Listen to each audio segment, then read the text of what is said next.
first stop on the Centennial Ridges Trail, Algonquin Park.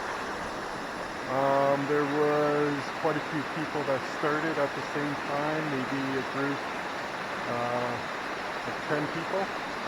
I am choosing to do the trail, the loop backwards, or the opposite direction.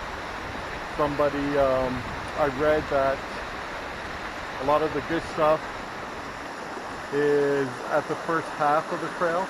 So if you do it in reverse, you can save all that till the end of your trip, and works out quite well. So this isn't too bad to start. A nice little waterfall. Rocks are slippery as heck, so I have to be very careful. Let's get onto it. I'm only maybe 5-10 minutes in so far on a 4-hour trail.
Well, here we are in Algonquin Park, October 23rd, 2020.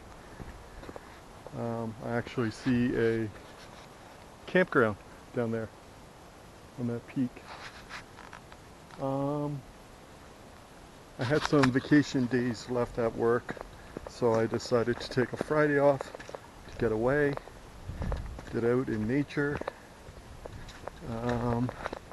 It's always refreshing to reboot out in, get away from the city, the hustle and bustle of your workplace and what have you. So I took the day off. I searched up for some trails that I haven't done before. Look at that, isn't that beautiful?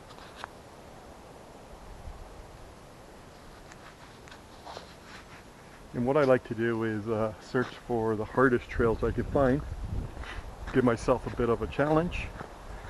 Came across this one. It's called the Centennial Ridges Trail in Algonquin Park, and it's rated hard, 10.4 kilometers, I think. It's rated hard because of I would say, the elevation in the terrain. It's a lot of up and down, up and down.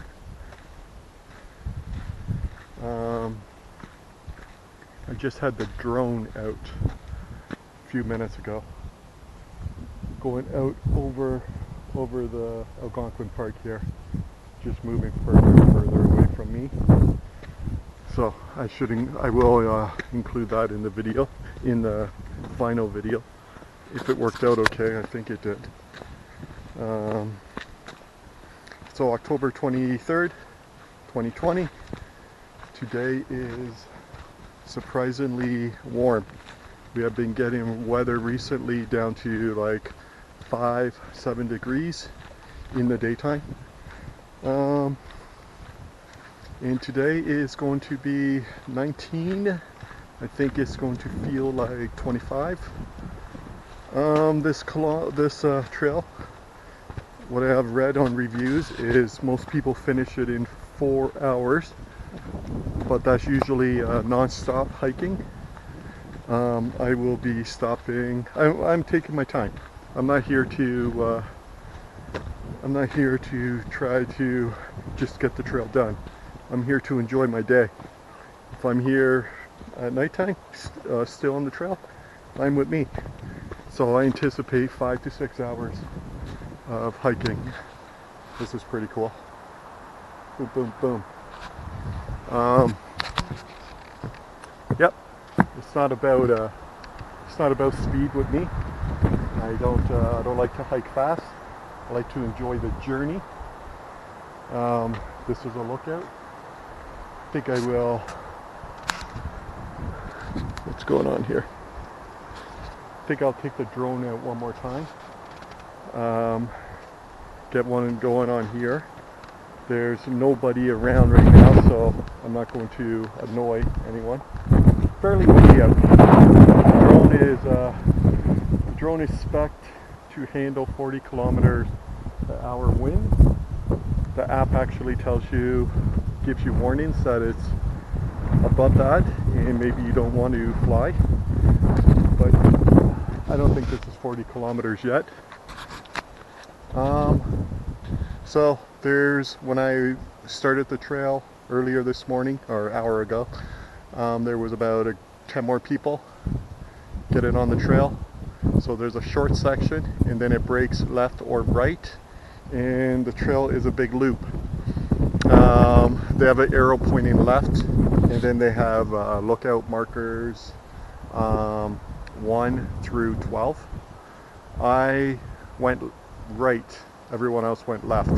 So there was people in front of me, people behind me. The people behind me were pretty confused. They stayed there and maybe argued back and forth. Should we be going left or should we be going right? Why did that guy go right? But I read in reviews that most of the highlights of the trail are on the first half. So if you do it backwards, after the long hike, you get all the beautiful lookouts in waterfalls and what have you. So that's why I decided to do it this way. Let me get the drone out. See how that goes. Maybe you guys can watch me get the drone out. I don't know if I can find somewhere to put this camera. I'm using some of the automatic features of the drone where it flies by itself. You don't have to control it.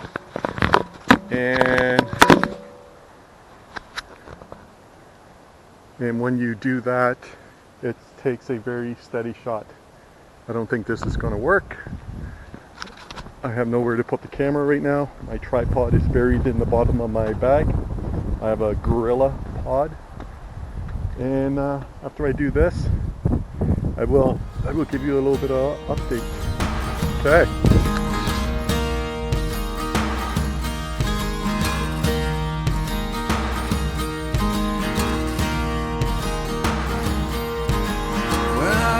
Beside her, I am the better man. When I look to leave her, I always stagger back again. Once I built an ivory tower so I could worship from above. When I climbed down to be set free, she took me in again. There's a big hard sun beating on the big people in a big hard world. When she comes to greet me, she is mercy at my feet. Yeah, when I see her pin her charm, she just throws it back at me. Once I dug an early grave to find a better land. She just smiled and laughed at me and took her blues back again. There's a big hard sun beating on the big people in a big hard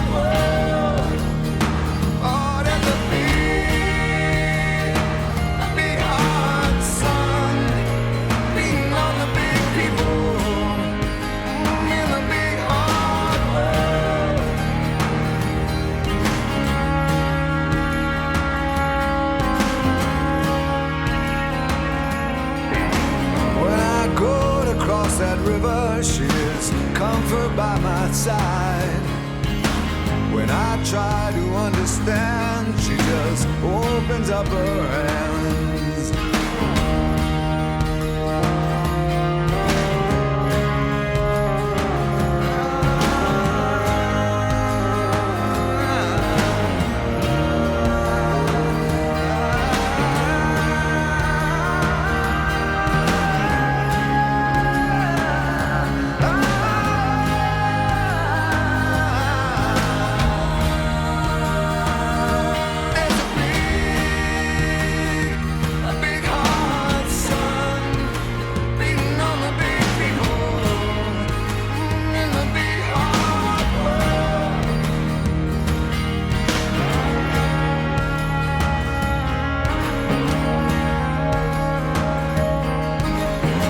I stood to lose her when I saw what I had done.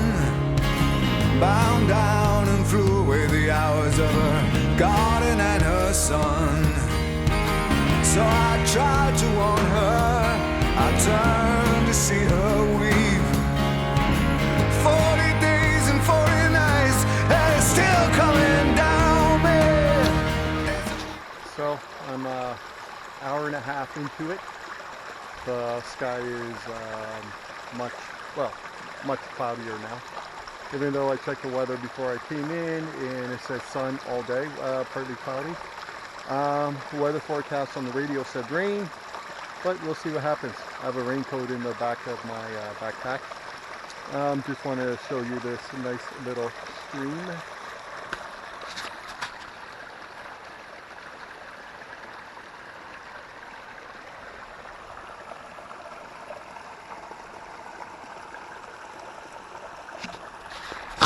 So I finished the high part of the trail where it was all cliffs.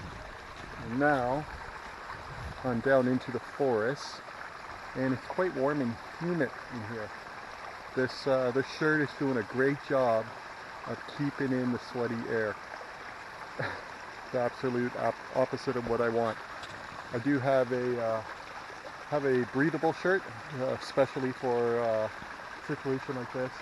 But of course, I did not bring that one. I was expecting it to be colder out here. Let me just get another view of this.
Pretty nice out here.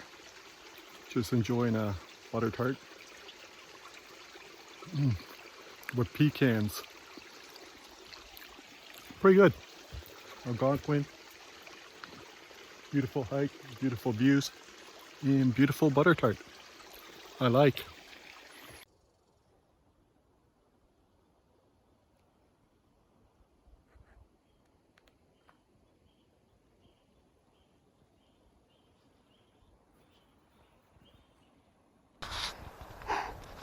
So I would say I'm about halfway through the loop. So 10.4 kilometers, 5. I just came out of a valley section. It was a lot down and then a lot back up. I'm at a top of the lookout again. This is quite spectacular. Right through there.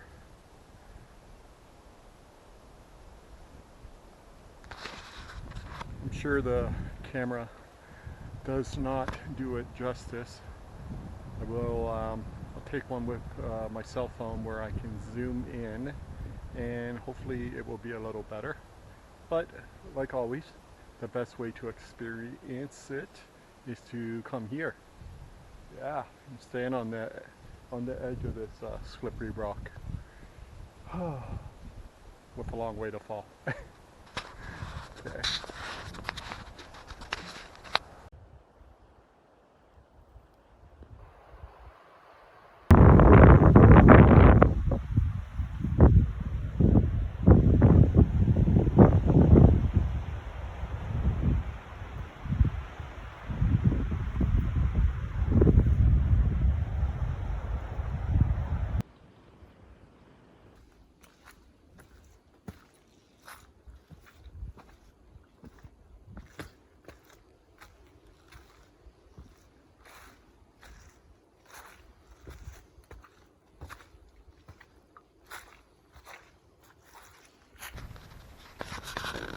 So here I am again, talking to you. I am 3.5 hours in. Just spoke to a couple coming in the opposite direction. They said that they've been hiking for an hour and a half.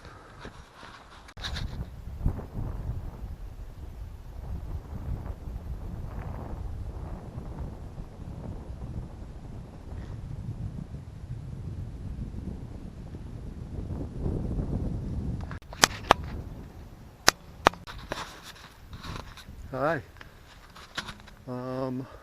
Looks like I have about 45 minutes to an hour to get back to the parking lot. I'm in the interior now. A lot of the trail is on cliff tops overlooking, but in between is a lot of interior, and it's basically like muddy rocky streams and with no water running in them at the moment, and you hike down those and back up again. So you're hiking through a lot of rocks and mud, and half of it is deep mud, so you're negotiating your way around the edges of it. Whew. So I guess I've been here close to 4 hours, and it's awesome. Glad I did it.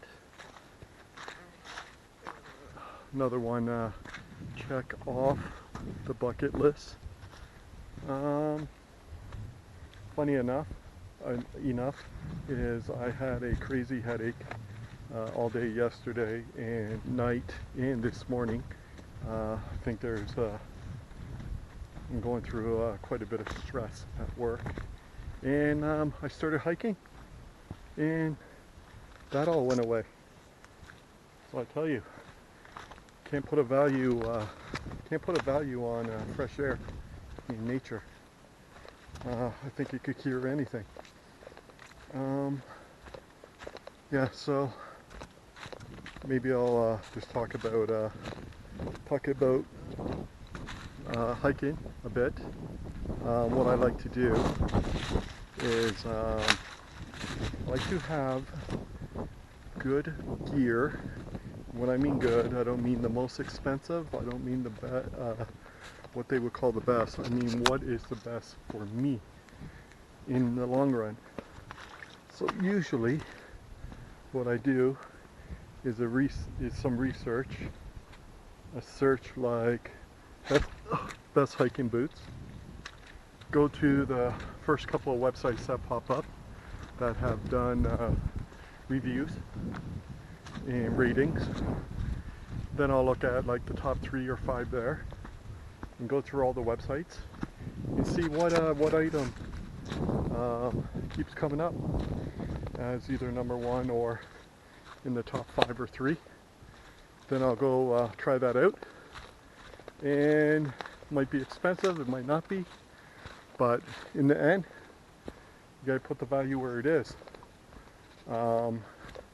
If you're going to hike for say 6 days in the middle of nowhere, you don't want to cheap out on say your boots,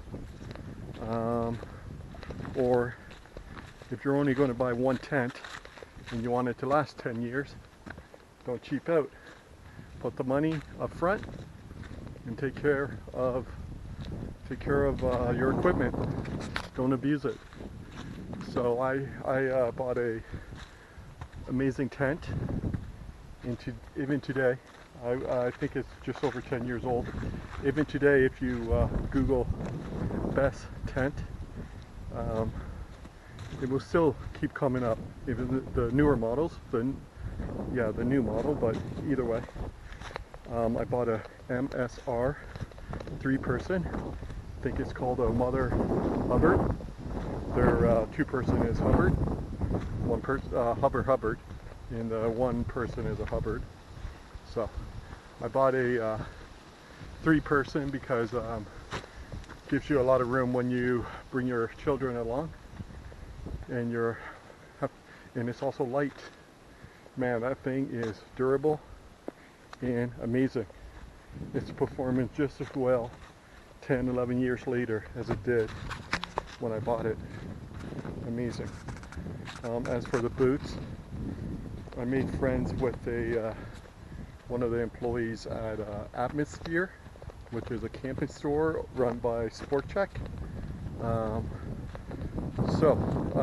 I was there buying my first round of camping equipment, that must be 10 years ago.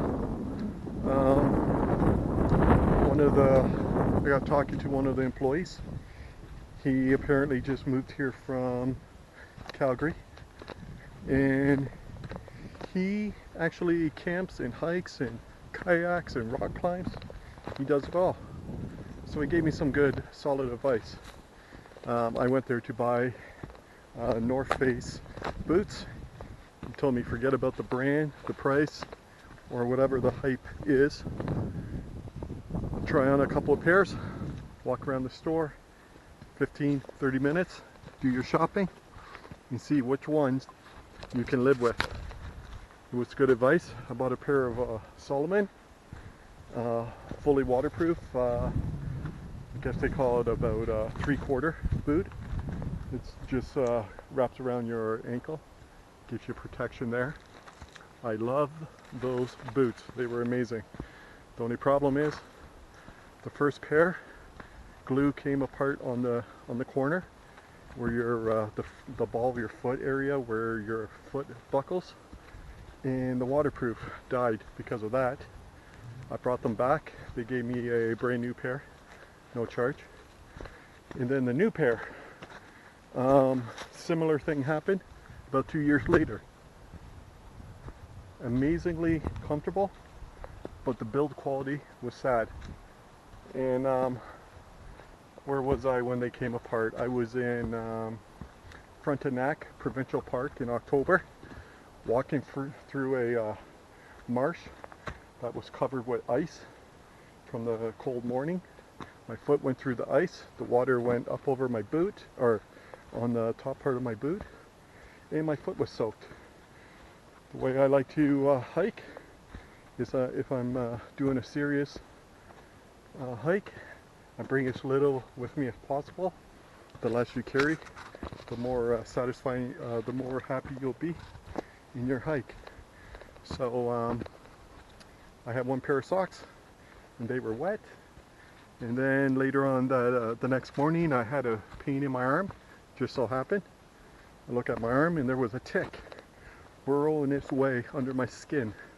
So between the wet sock and the tick in my arm, I decided to I'll have to give up on that hike and tackle that trail another time. That was an amazing trail. Also rated one of the hardest in Ontario. That was amazing. You had to use rope to climb down the side of crevices and lower your gear down just to walk 5-10 feet and then practically rock climb to get back up the other side. And that went on over and over, as well as down in deep in the valley of the forest in all the shade, sweating your butt off just to come climb all the way up onto a big clearing above the forest to freeze, be freezing cold. And so that was awesome while it lasted. I still have to go back and conquer that trail because I was going for a 3-day loop and I only made it in for the one night. As for the tick, I did a little surgery on the side of the trail. I sharpened up my Bear Grylls hunting knife and cut into my skin. It was on the back of my arm, my tricep area. I had to use my cell phone as a mirror. Sanitize everything, cut into my skin, dig out the tick, and on the way home I stopped into a clinic. They put me on antibiotics to make sure I did not get contaminated with Lyme disease. Not contaminated, infest.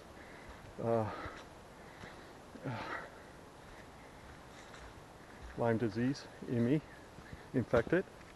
So anyways, the boots, back to that, yeah, that let me down, and those boots were amazing. But anyways, many years later, on my Christmas list, new boots. My sweet girlfriend told me to go pick them out. She will buy them for Christmas. So I do my Google search, came up with another pair of Solomon. I'm wearing them right now and they are amazing. One thing I learned is hold on to all your receipts. Keep track of that. Keep track of that stuff, because from now on, you spend $200 on a pair of boots, something goes wrong 13 months later, I'm darn well going to contact the manufacturer and let them answer for poor craftsmanship if that's so be the case. Knock on wood, these boots are working out amazing. So tent, boots, what else? Oh, I wanted a small backpack for these one-day hikes, so I just picked one up not that long ago. Eddie Bauer. It pretty nice here. The backpack goes into a stuff sack, a little sack I keep in the trunk of my car. And when I need a pack in a hurry, lightweight, waterproof, unfold it, throw my stuff in there, and head out. Wow, this is pretty nice. If I brought some soap, maybe I would shower. Good thing you guys can't smell me right now. Pretty sweaty. Yeah. I'm below the little pond or lake here. Sweet. And a bridge. Funny thing about bridges, I was hiking in the rain one time, because I do shit like that, and I stepped on the wood this way, fell down and landed on that board, my entire weight across my arm. And that was about 2 days before Heather and I went on a trip to London, England. So I was laying on the ground while it was raining in the forest all by myself in excruciating pain, wondering if my arm was broken or not. Dodged the bullet that time. Arm not broken. Yeah. I don't know if I already mentioned this part, but I like to add a little element into my adventures. So hiking, for example. Nice sunny day in the summer. Yeah, hike is okay. Nothing exciting. Winter, February, minus 20. No, that's adventure. Raining, thunderstorms. Hey, you're in the forest. Rain isn't going to hurt you. It's pretty awesome. You get out to some of these outlooks when the sun breaks through the cloud, and you see a rainbow over, say, Algonquin. It's pretty amazing. I would say a once in a lifetime experience.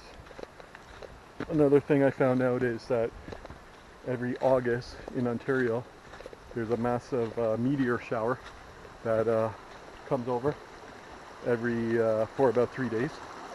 So I always make sure I'm camping in one of our dark sky preserves here in Ontario. So that's Tobermory.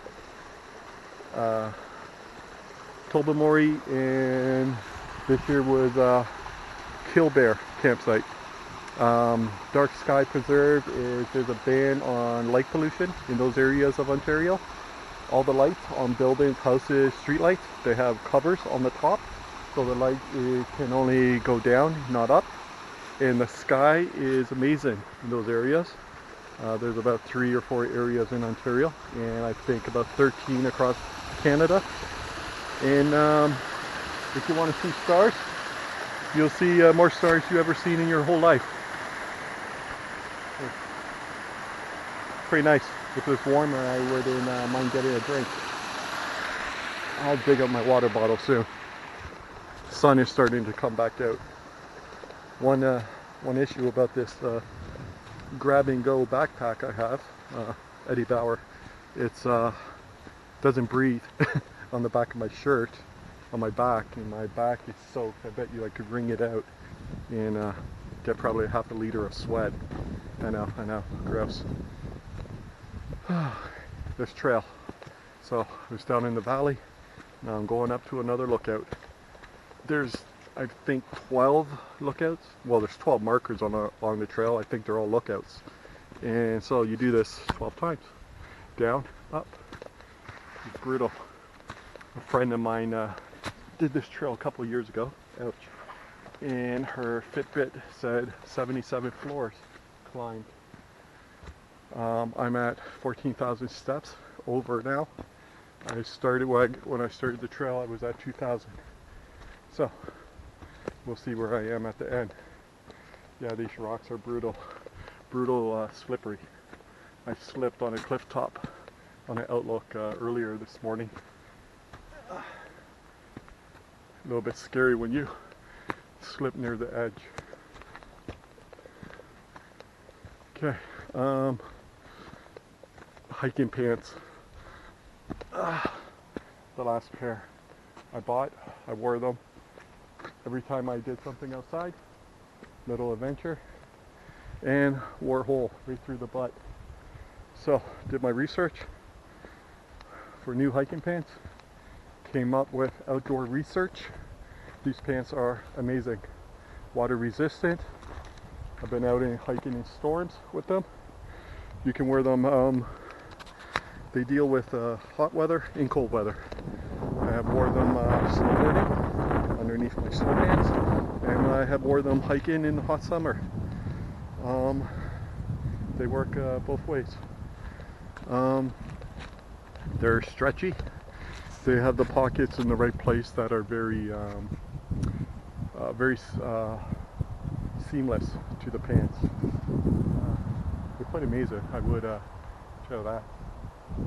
I'm always keeping my eye open for wildlife. When you see an open area like that, moose like to come out of the edge of the forest and drink out of the water with bottles.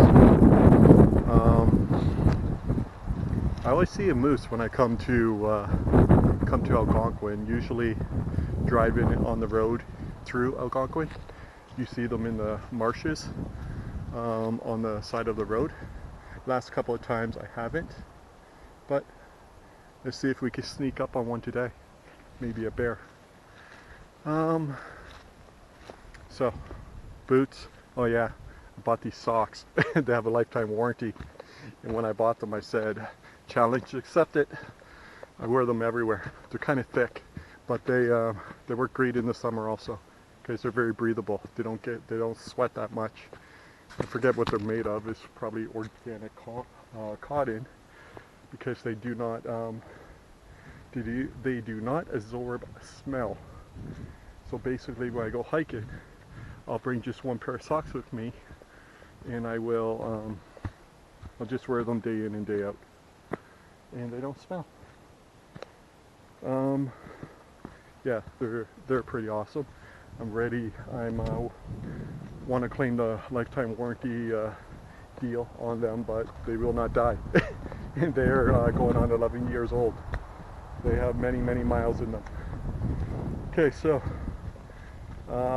shirts. I'm wearing this crappy North Face. It's nothing special. I'm sweating like a dog in here, but in my bag I have a, check out that, Algonquin baby, top of the world. In my bag I have a long sleeve. I say it's a thin shirt, but warm. Thin but thick, if that makes sense. Not a sweater, not a sweatshirt, but a thick, thin shirt.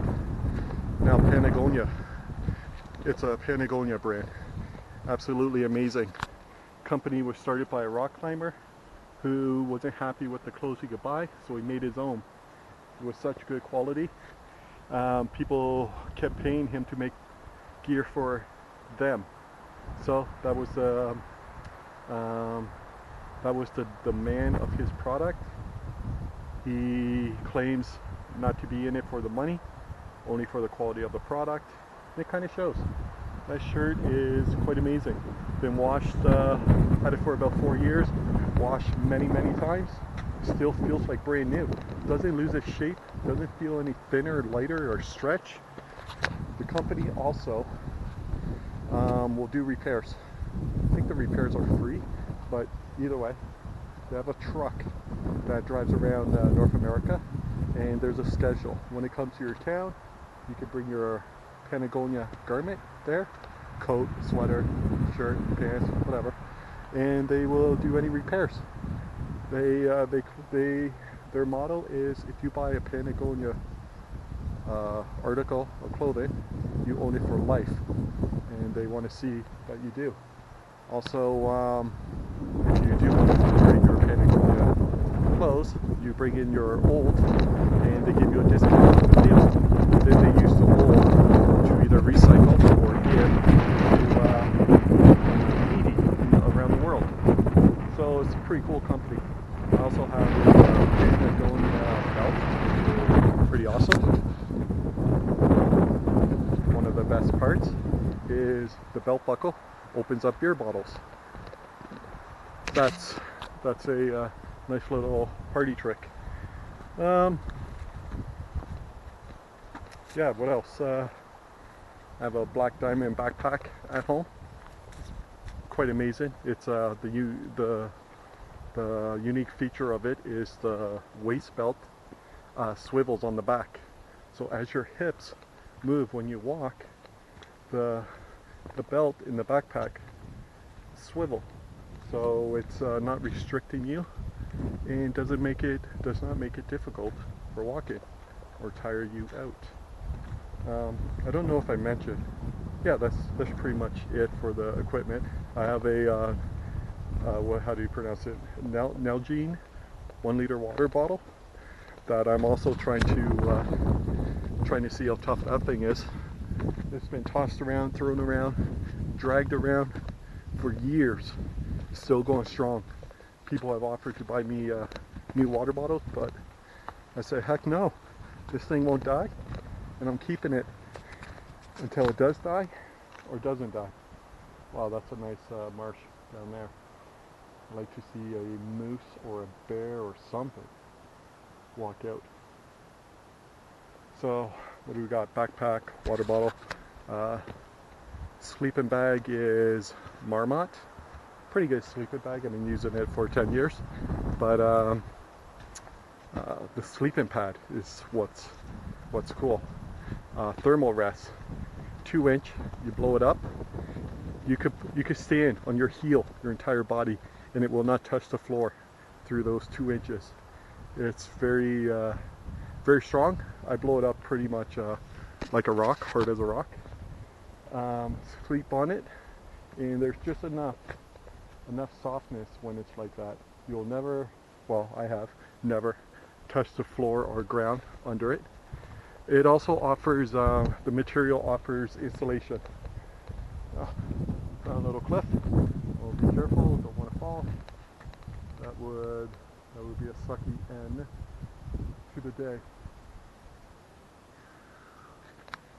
So, also bought a Bear Grylls hunting knife that I use for camping. Bought that about 10-11 years ago. That thing is also amazing. Comes with flint. I've lit many campfires with that. The back of the handle can be used as a hammer. It looks like a knife, it's just as strong as like no tomorrow. Man, that thing will not die. I use it to actually chop firewood, to split firewood into kindling. So what you do is you knock the blade across it like as if it was an axe blade. In the tip part of the blade that's through the log, grab another piece of wood or log and you bang it through like a wedge. And I have bought many bags of terrible Ontario Provincial Park firewood and split it down to kindling and had some great campfires. That knife has really saved the day many times. It actually helped out when I did surgery to get the tick out of my arm. Yeah, that was quite awesome. So what else? I have these Coleman propane lanterns that are perfect for backpacking. They're tiny, like the size of a camera that I'm holding, a little action camera. And you can buy little propane cylinder tanks. So when you're up in the forest, up by Tobermory, where it's a black sky preserve, when you're out there all by yourself, it is dark. You cannot see your hand in front of your face. Those lanterns are small, but they'll sure light up the night when you're in that situation.